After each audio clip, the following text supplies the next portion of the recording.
സമഭുജ ത്രികോണം നിർമ്മിക്കുവാനുള്ള Python programme തയ്യാറാക്കിയത് താഴെ തന്നിരിക്കുന്നു.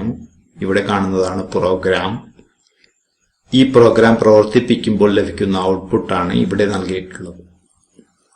ഇനി ഇതിനെ ഇവിടെ കാണുന്ന മാതൃകയിൽ സമപഞ്ചഭുജമായിട്ട് മാറ്റത്തക്ക രീതിയിൽ പ്രോഗ്രാമിനെ മാറ്റി എഴുതണം.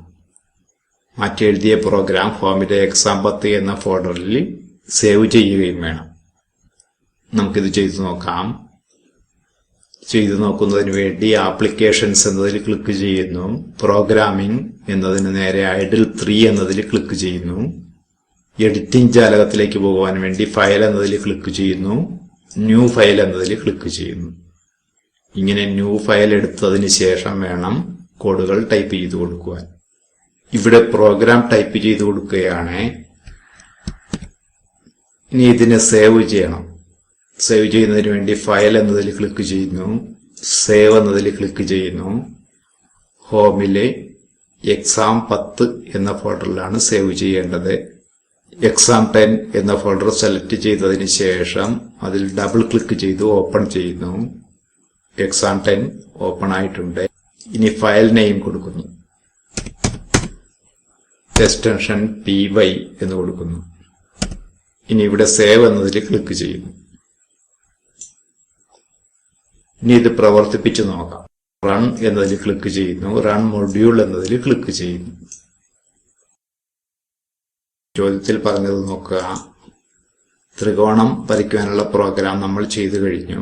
ഇനി അതിനെ പഞ്ചഭുജമായിട്ട് മാറ്റണമെങ്കിൽ എന്ത് മാറ്റമാണ് വരുത്തുക? ശ്രദ്ധിക്കുക. ത്രികോണത്തിന് 3 വശങ്ങളാണുള്ളത്. അതുകൊണ്ടാണ് ഇവിടെ 3 എന്ന് കൊടുത്തത്. പഞ്ചഭുജമാകണമെങ്കിൽ 5 എന്ന് കൊടുക്കുന്നു. 5 എന്ന് കൊടുക്കുമ്പോൾ ഇവിടെ റൈറ്റ് എന്നുള്ള അളവും മാറ്റി കൊടുക്കേണ്ടതുണ്ട്. അവിടെ 72 എന്ന് കൊടുക്കുന്നു.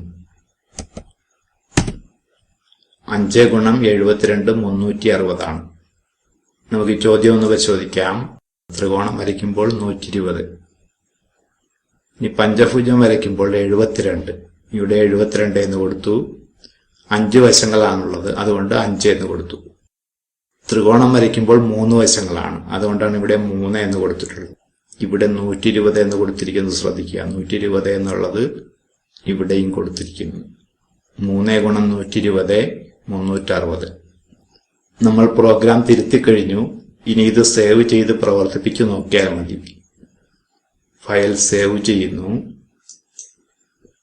മുമ്പ് നമ്മൾ അഡ്മിഷൻ നമ്പർ അനുസരിച്ച് സേവ് ചെയ്തതുകൊണ്ട് ഇവിടെ ഫയൽ എന്നുള്ളതിൽ സേവ് ഓപ്ഷൻ ക്ലിക്ക് ചെയ്താൽ മാത്രം മതി. ഇനി പ്രവർത്തിപ്പിക്കുന്നു. റൺ എന്നതിൽ ക്ലിക്ക് ചെയ്യുന്നു. റൺ മൊഡ്യൂൾ എന്നതിൽ ക്ലിക്ക് ചെയ്യുന്നു.